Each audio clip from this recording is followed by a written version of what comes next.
To remain updated with the latest business news, click on the bell icon. Hello and welcome. You're watching hashtag Booster Short Budget on Business Today. I'm Sakshi Batra and with me the Managing Editor Siddharth Zarabi right here. It's the D-Day and we are awaiting Finance Minister Nirmala Sitharaman to present the Union Budget of 2022-2023 in the Parliament sometime away from now. But what can you and I expect from this upcoming budget? That's the focus of this discussion. So Siddharth, you've been speaking to top-notch economists, top-notch policymakers, corporates. What's the one big thing that everybody expects this time? Well, no surprises.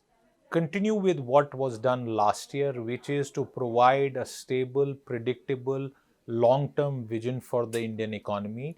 There are, of course, pressing needs, which I would describe some of them being short-term needs arising out of COVID and the job stress, income loss stress that has been generated. But if you look at the economic survey, Sakshi, and the broader overview that it gives us, point number one, this is certainly a more confident finance minister from a balance sheet perspective, who is going into parliament in a few hours from now to deliver her speech, her fourth budget speech and the 10th of this government. Why is there confidence in the balance sheet? Because we have seen in the current financial year, revenues have grown very, very significantly, far more than budget estimates. However, please remember that certain kinds of expenditures have also gone up, including on food and fertilizer subsidies, for instance.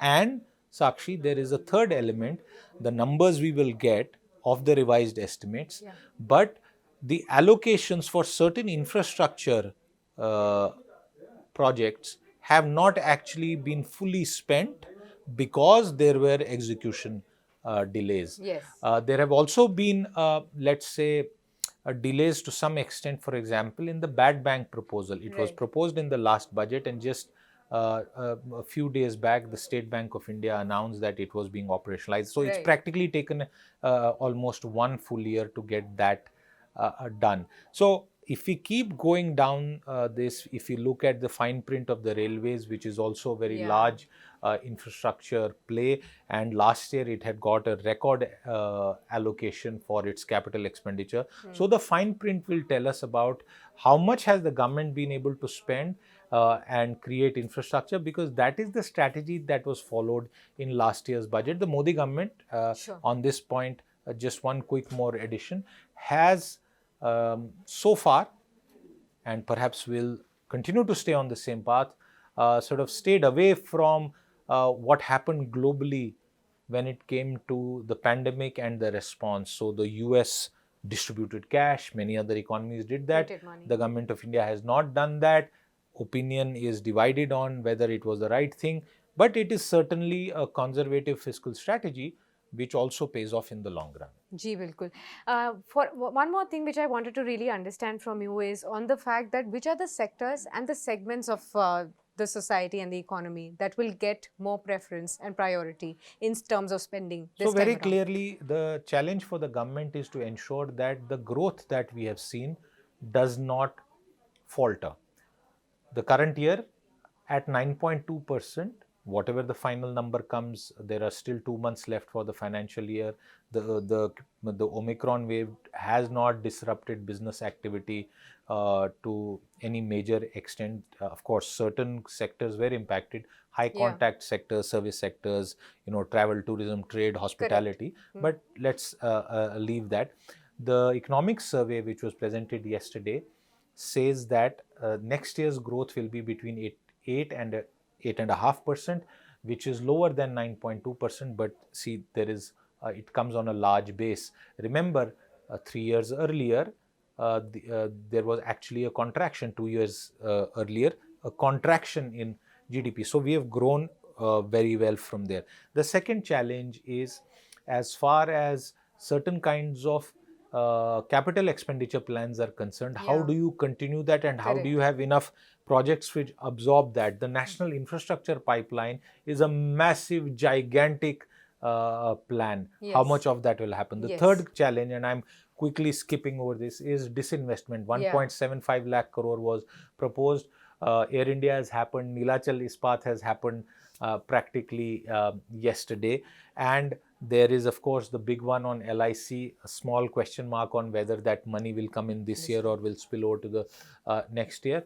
Then finally, and there are so many others, but we can just talk about only a few issues, is relief to those who have been hit hard by COVID, both at the lower income and perhaps at the middle income levels, especially who have seen higher expenditures on medical care. They have seen disruptions in their jobs, they have seen income loss, they have seen higher outgo on emergency spending, and they are even seeing smaller expenditure heads, like more expenditure, for example, on phones and broadband, on investing in IT, because you have children who need to study from home. So these are smaller points really, but Nirmala Sitharaman has to address a lot of interest groups. Yes. But the biggest interest group at the country level surely is that the government's own balance sheet should not become a drag on the economy. Yes. Because that will in turn impact inflation.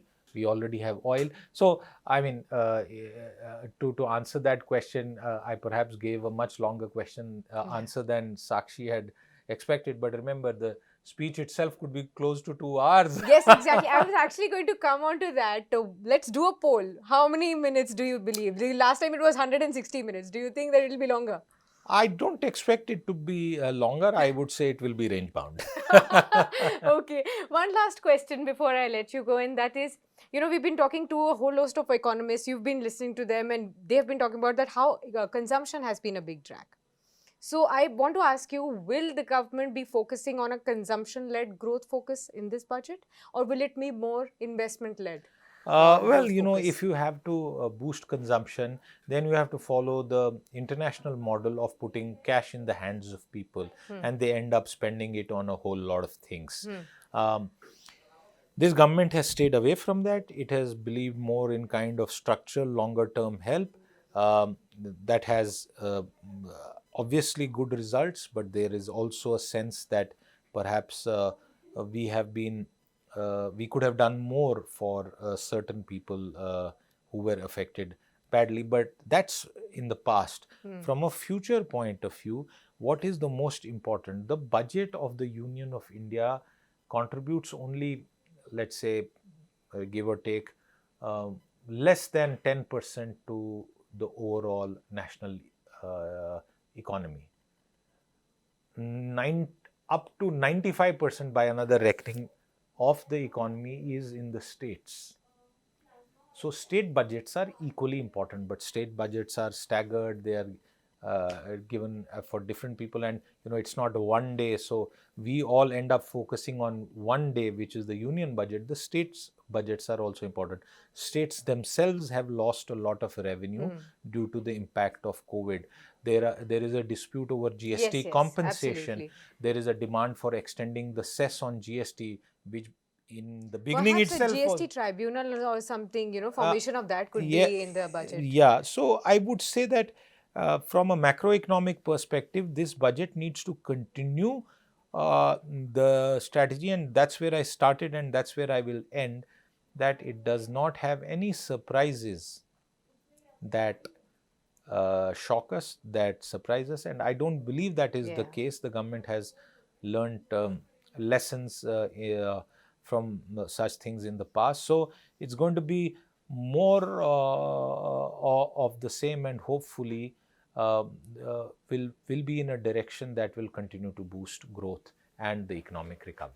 Absolutely. Thank you so much, Siddharth, for all these Thank you, insights. Sakshi. Well, economic survey has been very, very cheerful, and let's hope the union budget also brings in some ray of hope for the economy to grow out of this effect of the pandemic that we've been seeing, and it is ongoing, but we hopefully can overcome all the effects as well very, very soon. Thank you so much, but do stay tuned on to Business Today for the entire live coverage of the union budget, and then for the post-budget analysis with the topmost economists, policy makers, and also the corporates joining in right here on your platform.